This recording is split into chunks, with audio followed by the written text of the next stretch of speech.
This is the Lime-Flavored Network.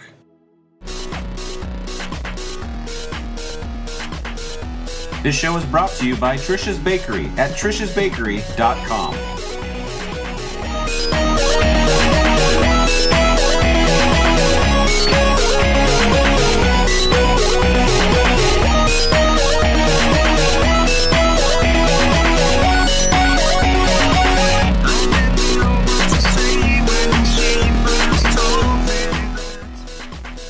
This is Limelight on Apple, Episode 8, being recorded and broadcast live on the 10th of April, 2013. This is Tricia Allen. And this is DJ Allen. Yeah, there we go. Playing along. Yes, we're broadcasting a hair early, but rather than space this in the middle of our night and kind of break things up uncomfortably, we decided to just go ahead when we were ready, and 7:30 was when we were ready. So, here we are! Surprise! There's still sunlight behind There us. is still sunlight, and I noticed that the green, while it's on your hair there. Yeah, it's only on my hair. But it's not as much back where it needs to be. But it's so bright that's why. Well, let's just get into it. Let's go with ladies first. Okay. She's done yawning. Yep. Okay. Oh, that's your story. Okay. Yeah, don't steal my stories. First, the really sad news. The Beatles broke up. 43 years ago today. Yeah. That's very sad. Oh, sad I would have been broken up about that, but I'm only 37, so. And I was only 2 when John Lennon was killed. So, yeah, anyways. 3 of them were dead before I was even born. 3 of them? Yeah. So you subscribe to the theory that Paul's dead. And Ringo. Okay. And Pete Best. Okay, go. All right. In other past sort of news, which seems to be what my stories are, 3 years ago on April 3rd was when the first iPad came out. So that was another bit of interesting news. I don't think I have much to say on the story. Apparently it was codenamed K48. K48. Mm-hmm. They were developing it before the iPhone. It says you could only buy the Wi-Fi version. The cellular version didn't debut until the end of the month. And the person who wrote the story here says they had 50 people in line waiting to buy one. Apparently he still has his as well. Well, we would have had ours, except it mysteriously broke for no good reason. Yeah, the right across the top corner, well, one of the corners of it randomly cracked on the inside even. You couldn't tell. It's not like it was hit from the outside or anything. I've treated my iPad 2 rougher than I ever treated the iPad, and that is just fine. Yeah. So they've either gotten better or that one had an inherent flaw that I just happened to uncover. Well, we had gotten our iPad pretty close to when the iPad 2 was going to come out. I think because we bought or maybe it was, because we bought our iPad 1 as an anniversary gift to ourselves. Which one? Anniversary? Aha! 13? 12? 12 or 13. I was just giving you a hard time. Yeah. I mean, it can't be too long ago since they were only out 3 years ago. So, anyways. Yeah, we bought it for our anniversary at our local Sam's Club and shared it. I probably used it more than you. Yes, you did, until I started taking it to work. Yep, and then we, like I said, we ended up breaking it somehow. They took it back because it was even less than 60 days after we bought it.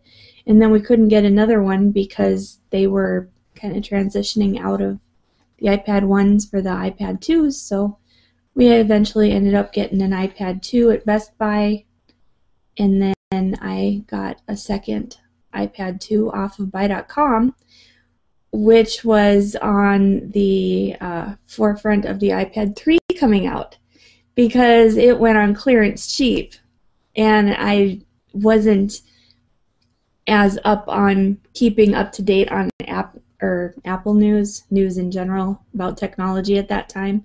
So if I would have known better, maybe I would have hung on. And since you're talking about the iPad 3, were you going to talk about the one story? Or maybe you didn't know. The one where whatever iPad 3s are on sale. Oh, okay. It was printed out. I wasn't going to anymore. Oh, well. So speaking of iPad 3... Really? Best Buy put the iPad 3 on clearance for as low as $314. And Walmart is offering a 16-gigabyte iPad mini for $299. And I believe when I originally printed this story out, they were discounted. The iPad 3s were discounted to $384, but they're even lower now because I guess I double-checked the story again today. And you can also order the iPad mini off of Walmart's website. Apparently you weren't able to do that before. It was not available for shipping in the past. So I wouldn't, well, I've said in numerous places that I'd have no use for a mini, but if I was going to get a smaller tablet, the mini would be it. And instead of paying gigantic amounts of money for an iPad 4 just to get the Retina, or the 5 if it comes out with a super Retina that reaches out and face sucks you like aliens, the mini would probably be the direction I would go. It's got nothing to do with the size, though. I'd probably go with the iPad mini, too, especially if I was presented with the difference of, well, those are with Wi-Fi. Let's see. Those are also larger. If we ended up needing another iPad, I would probably get the smaller iPad mini, also basically because of cost. I know I think I spent $380 or so on mine. Right. My iPad 2, and I also got a speaker dock with it, a kind of silicone case for the back of it, and a set of pink earphones that I've never used. Came with a package deal from buy.com. So, anyways. There's no easy way to transition into this. Story number 2. Story number 2 is Apple has removed an app discovery device known as App Gratis from the App Store. That's a lot of the word app in a very short period of time. I'm going to screen share this while we talk about it, but I have to have that window up in order to do it. So let's try this again. There we go. All right. App Gratis. Basically, well, in a nutshell, the app Gratis seems to be the first in what could potentially be a long line of crackdowns against apps that present themselves in a quote-unquote app store-like fashion. The article that you see here actually says that the violations, 2 guidelines. One that bars displaying apps for purchase in a manner similar to or confusing with the App Store, and another that bans push notifications that contain advertising or marketing of any kind. Now, since the app points out free apps, I guess that can be construed as marketing. I mean, if you take it in the broadest sense of the term. And I suppose push notifications are when it dings to say new apps are available? Yeah. Is that a push notification? That's what I would say it is. Okay. And I don't personally use App Gratis I use apps gone free, but if that, and she's got a whole lot of these things going on. I have 3. Okay. I have App Gratis, Apps Gone Free, and App O Day. Okay. So, according to this, if the other ones display similar things to App Gratis, then I'm guessing that they'll be next in line to get cut. Or it could just be happen to be. I don't know if you want to show them. I don't know if that'll work. Oops. Yeah, not so much. Yeah, I don't understand how to make. I'm trying to find out how that, because I'd like to broadcast with. Usually, Apps Gone Free gives us 6 to 10 listings of apps for both the iPhone and the iPad that go free each day. App Gratis and App O Day gives 1, and they're usually one of the same ones that are on Apps Gone Free. So it's kind of seems odd to me that they're going to go after App Gratis first. You would think that Apps Gone Free would be a larger offender. Unless App Gratis is doing something that the others aren't doing, which she's opening it up now, and I will find out.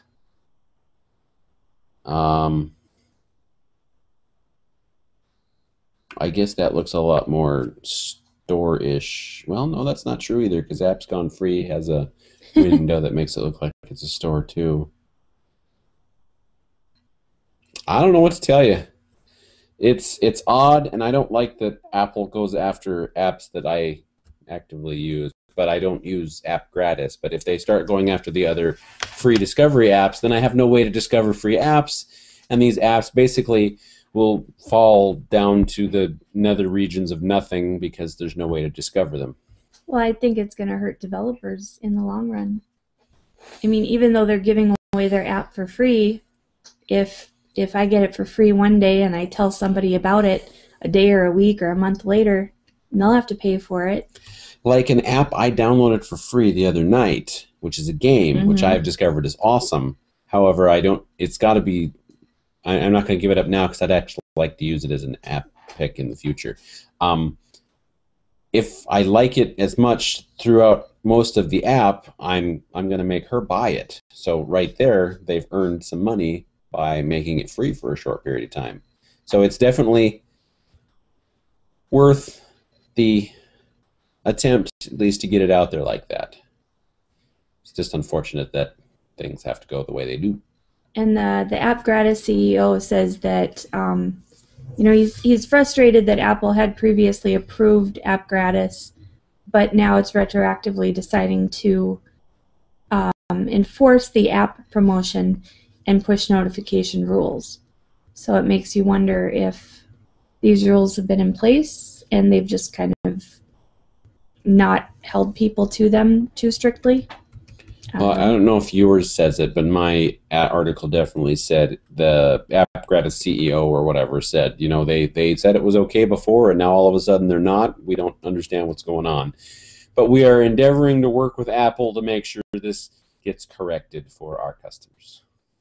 It says if Apple had chosen to enforce its guidelines more consistently when App Gratis was first reviewed, we would likely find ourselves in a different situation today. Yes. Let's see. I'm trying to see if it talks about any other apps or anything in here. Oops. Yeah, you're kind of loud.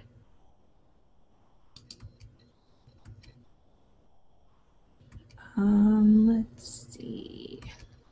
App Gratis wasn't the only company to complain about the guidelines. Apple also blocked the publication of a Saga comic. Oh, well, we kind of talked about that a little bit before the show. It says for 2 postage stamp-sized images of gay sex. Let's see. The ban caused a stir because of Apple's less strict attitude towards heterosexual sex depictions in the past. And it's a comic, so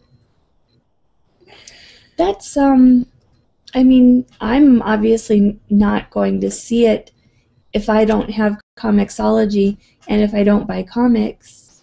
Wouldn't you kind of have to want to buy the comic to run across that? Yes, and it's the HBO theory. People wanted to regulate how much sex and nudity and stuff was on HBO at one point.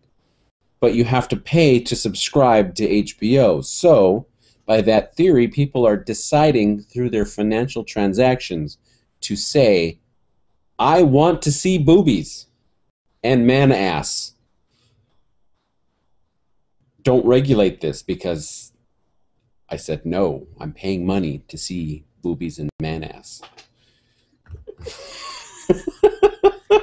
So this is the same thing. Is there's a comic that's got 2 postage stamp sized depictions of gay sex, and people are buying the issue because they know that they want to see postage stamp sized gay sex depictions. They're paying their money to see sex depictions.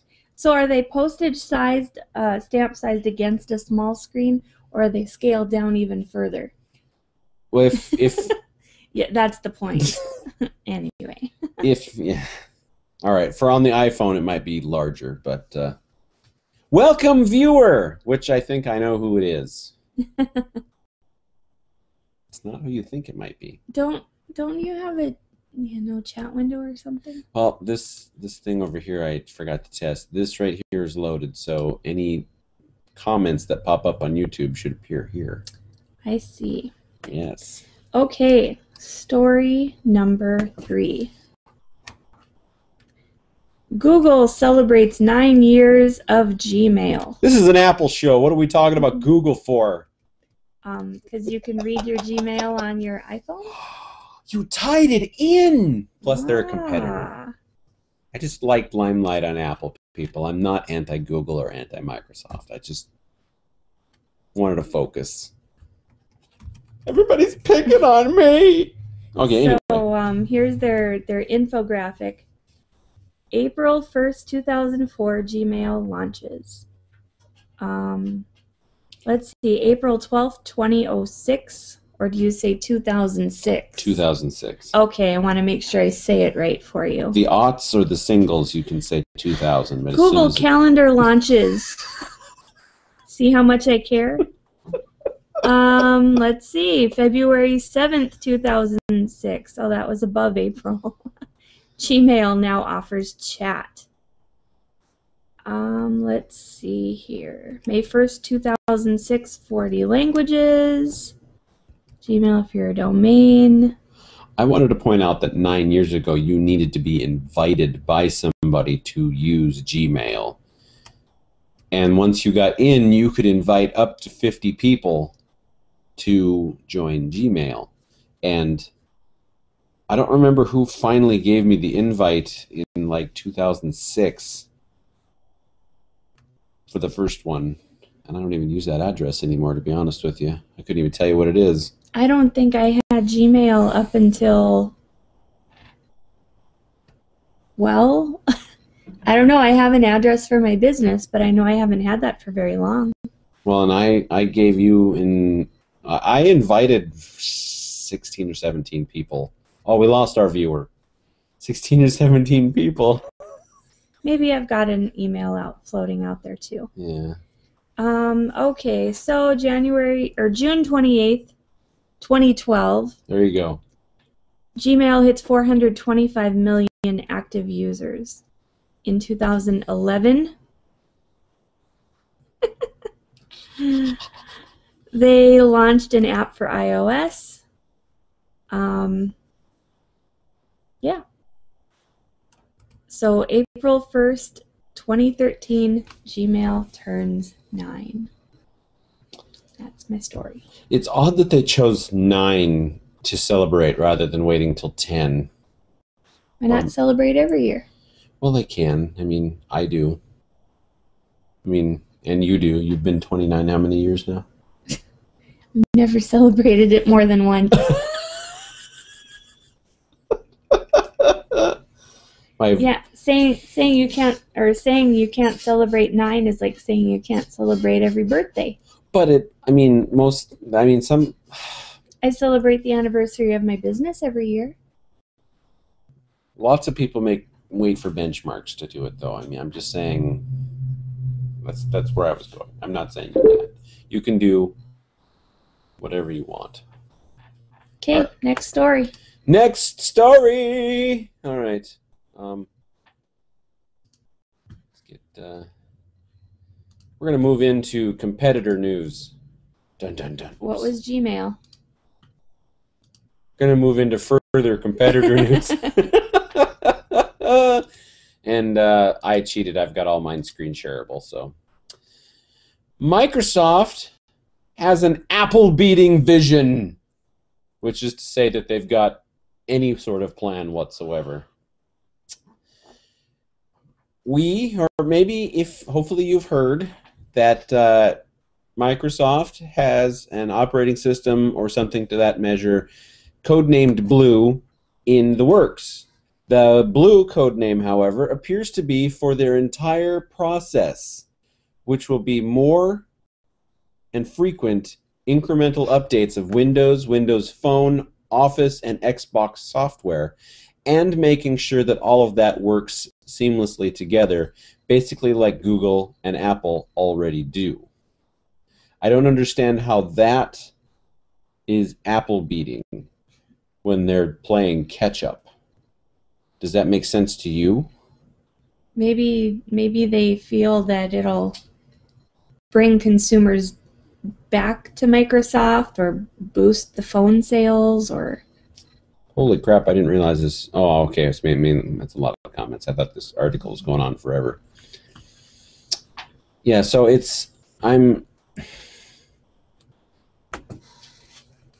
Oh, awesome. I didn't realize I could scroll off screen. I learn something new every day. So Microsoft is going to join the two-company race of Apple and Google, finally. And I thought I'd bring it up. So the codename Blue references all of their products, not just... all the products, not just Windows. So it's not going to be necessarily Windows Blue, but it might be. And then they could go with other colors like Windows Heliotrope and Windows Sunshine Yellow. What color is heliotrope? It's a shade of purple. For anyone who's watching that's a Doctor Who fan from the old school Doctor Who, you will get that reference. Why don't you go... Ooh, I like that logo. Go ahead and tell me about that one. Well, I don't know, because I didn't get a chance to read the story. I'll ruin it for you. Story number 4? Something like that. Sure. Apple and Yahoo are in talks to bring deeper integration to iOS. And the headline you see on your screen is Apple and Yahoo discuss deeper iPhone partnership, which is basically the same information. Wait a second. Where's the article? Oh, get the full... Boo! Well, it looks like you gotta look up my story instead. Rely on my wife now. Anyway. Uh-oh, that's not good. What? If you have to rely on me. There apparently several of Apple's built-in apps already utilize Yahoo information over other competitor information, and it seems to me, according to what I was reading before that page turned itself off on me, that Yahoo and Apple will be doing more cross. Looks like they want to work with Siri. Yahoo wants to integrate more of its data in iOS, specifically Siri. Which, if Yahoo is truly on the rebound, it's not a bad idea. However, I mean, Yahoo's got a couple of decent properties, like Flickr, for instance, where they got a name out there and all they need to do is rebuild it, but I haven't been given enough information on what they're doing, and I honestly don't care what they're doing. to know that they're on their way back. So Apple partnering with them would make me believe that Yahoo is actually on the rebound, and that would be interesting to see. Isn't that where Marissa Mayer took over? Is that Yahoo? Yes, that is Yahoo. So, yeah, I don't know. I don't use Yahoo for anything. Have you? I mean, do you use? I don't use Yahoo for anything. Do they have maps and? Well, I know they have email and. Yeah, I know that they have. I have a Yahoo email specifically for fantasy football. So that's the only reason I have a Yahoo email. I just hope they don't all of a sudden decide because they want to use Yahoo and they don't want to really work with Google is all of a sudden we have Yahoo Maps and Yahoo Mail and no more Gmail app. And I mean, I wouldn't think that would happen, but worst case scenario, I could see them integrating Yahoo Maps into the Apple Maps and keeping the Apple Maps. There is a Yahoo Maps? Yes. Well, maybe there is. I see it. It works! I see comments from our viewer. We have a comment from our viewer, which we can just call her out on there. Hi, Mandy. Anyway. My viewer is not able to get her computer to work. Anyway, the apparently like the stock information comes from Yahoo on the financial, but I don't. Oh, and the weather app I think is Yahoo as well. Okay, then that would be another one. So technically, I do use Yahoo, but I don't use it specifically. I'm using it on my phone, which, I mean, I'm not really technically using Yahoo, so that's that. Okay. That ends my line of stories. Does it? Yes. All right. Well, I've got another headline here. Apple apparently put out a job listing that's confirming that they're looking into using flexible displays in future projects. That is fantastic. I want my iPhone to be able to do this. I want to be able to fold it and stick it in a pocket and all kinds of stuff. Because honestly, this... Get it out here. This is not thin enough. Ow. There you go. Okay. This is also not thin enough, and it's thinner than what I've got. I want something, I want to be able to bend this in half. Because I like the idea of flexible displays.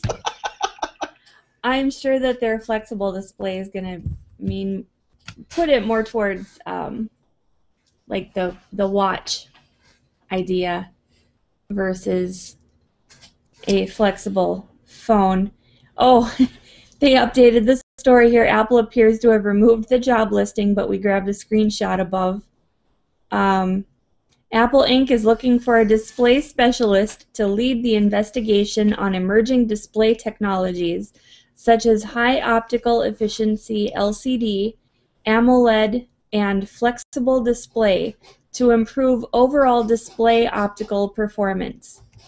In other words, oops, somebody made a boo-boo, and I'm guessing somebody's going to be looking for a new job tomorrow morning. Well, they posted this on April 1st. So it was out quite a while ago. Then they've also got a list of key qualifications that were added there. But yeah, they do talk about, I guess, maybe they're even going to look into putting a flexible display in phones. Great if you have a flexible display, but there's a lot more of it that needs to be flexible at that point. It wouldn't make sense to just have a curved iPhone. Well, and the thing with the display is the only thing on this phone that doesn't bend right now that they would need to make bend. Well, I mean, not this phone specifically, but everything in a phone right now would conform to a bendable or slightly flexible nature except for the screen. The screen is the only thing they don't have right now that bends. Because it's glass? Yeah. So that's why this would be great. Now I'm being facetious when I say I literally want to I mean, eventually I wouldn't mind doing this to a phone, but you know, when you're sticking a phone, if I have my phone up here and you can't see it.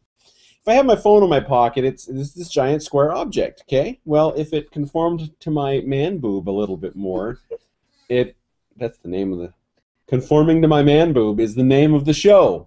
Okay, anyway, conform to my man-boob a little more, you wouldn't be able to tell where my phone was. Or a lot of people put a phone in their back pocket, and you could sit on it then. Right, that would bend. They need to make the phone like a slap bracelet. That's the joke, actually. That is the joke. Yeah.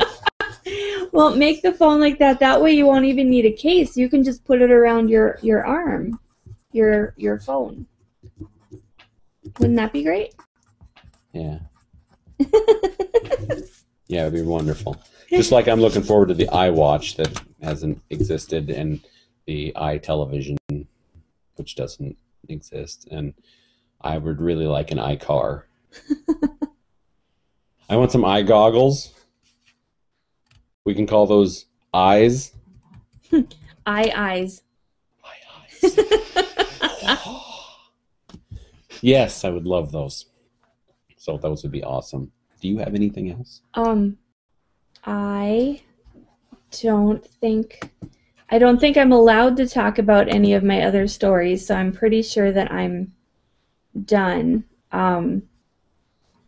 Okay. I have a kind of a follow-up, I guess, to a story that we talked about last week. Why don't you do that one, and then we'll wrap it up. Okay, before she gets into this, though, normally after this story we would run into our apps of the week. However, we are not doing apps of the week this week because while I have one that I might think will be a great app, the game that I was mentioning earlier, she doesn't have anything that's really blown her away. And rather than just consistently put out apps that were like, well, it's on my iPhone, I mean, why do that? Just we'll wait till good things pop up. So maybe this will start a trend. Maybe we'll only do a single app every week, not both of us. I think I'd be willing to, if we find a great app that we just all of a sudden can't live without, I think it makes sense to... Like Zen Pinball. to review it. Yeah. Last week I had talked about... the iPhone 5 is available on a Straight Talk plan through Walmart, and it would be really a whole lot cheaper than what we pay now if we had iPhones on a Straight Talk plan. But there are so many things that make me want to stay away from Straight Talk. Like, for one, I can't bring my phone over because it's a Verizon-based phone. And number two, 3G service instead of 4G, which I have now.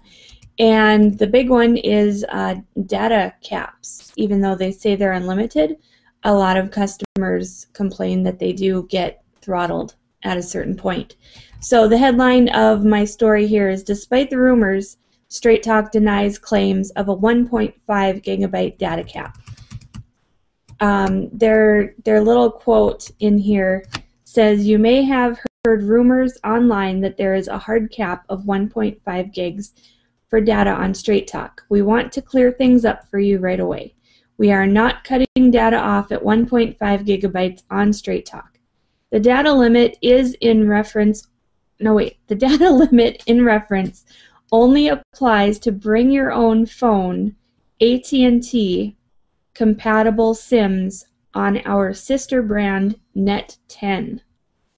In fact, most of our customers enjoy their unlimited data plans with no issues or no complaints regarding their data speeds or service. So, it says here, while they say they won't shut off the service for heavy data usage, unless you're abusing your terms and conditions, nothing is said about data throttling. And that would be slowing down your connection after you use so much data. And for us, well, for me, for me, that would be terrible. I use gigs and gigs worth of data every month. It would be unfortunate, yes. I like the idea of paying less, but yes, I don't. I mean, I'm on 3G, so if I didn't go up to 4G, I wouldn't have any well, I have a frame of reference because I use your hotspot quite often. But Yep. If you have problems with your connection or something's really slow, I turn on my hotspot for you, and yeah, that works out great. So I would like to cancel other things in life and use just my hotspot. But I run into problems a lot with that too. Like, for example, I'd love to shut it off at work, but if I ever use my server at my store to host my website, well, then that doesn't work. When I get a phone call, I lose my internet. yeah. Also, it doesn't work with Apple TV. So my Apple TV would then be useless at work, and I'd have to bring it home, and then we'd have one upstairs and downstairs. Oh no, Yeah. that would be. I knew that would be Inconvenient? terrible. Yeah. Terrible. And the one good thing though is I have a networked printer, and I can connect it to the network with my iPhone, and it still works with all my other computers. So there's positives and negatives there, but I like 4G speed. It's faster than what I had at the hotel in Minot last weekend. Holy buckets. Let's see here. Let's read some live comments, people. Mandy also wants hers to conform to her boob. Slap bracelet, yes. Don't pick my nose. Yeah, I was itching or scratching. Sorry. So yeah, I'm not going to do this because that looks worse. So it's not like I was going. I wasn't going to town. Ah! Cover your nose again. This also wouldn't be acceptable.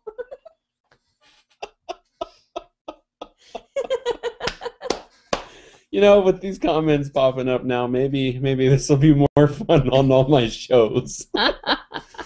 Well, first of all, thanks for joining us. Go to iTunes or podcast app, whatever, and rate this show at a 5. And if you would, rate all my other shows at a 5, especially The Greatest Show Online, because I'm really pushing that one right now. I see. You like Bob better than me. I'm using the comedy as a gateway. It's a gateway drug. Oh. Drag everyone else in. Well, I enjoyed heckling you during your episode the other night. Well, maybe you should heckle me all the time. Okay. Yes. Go to iTunes and rate us. You can find all of our contact information on limeflavored.com. The email is the most important one, and that's officiallimeflavored@gmail.com. We do this every Wednesday, unless otherwise noted on the website. Normally at 8 o'clock Central, which was 15 minutes ago, so we've been running for about 45 minutes now. We had to start early, like I said, and all of the good stuff we gained by starting early is almost gone. There were a lot of stories, yes. And I've actually I found a lot more tonight. A lot of stories that were only a few hours old, so why not be timely? And that one story updated while we were on the air. That's pretty good. And so every Wednesday we do this. On Thursdays, so tomorrow I'm hoping I can do this yet still, and that I release Doctor Who episodes on our feed. On Friday, The Greatest Show Online, starring myself and Bob Miato. On Mondays is the flagship of the limeflavored.com network. And that is the Lime Flavored Show. You should be watching that also at 8 o'clock Central. Since it's coming into a summertime, I'm investigating the idea of just going earlier all the time, like at a 7 o'clock, an hour before or a half hour before or something, because I'm not forced to be at work until 7 p.m., which was the idea behind the 8 p.m. in the first place. Guinea pig! But we want to thank Mandy for joining us. And Bonsai. And Bonsai for joining us live. And Mandy, thank you for putting comments in YouTube, because now I know that this works. I was thinking of using it on Monday, but nobody was watching me on Monday to do it. So now I know that it works. But we will be on again next week. And I'm sure Tricia will be heckling me on Monday during my show. It's possible. Depends on what I do, if I make her go downstairs or not. So, that's all for now. I'm liming off. Say goodbye, Trish. Goodbye.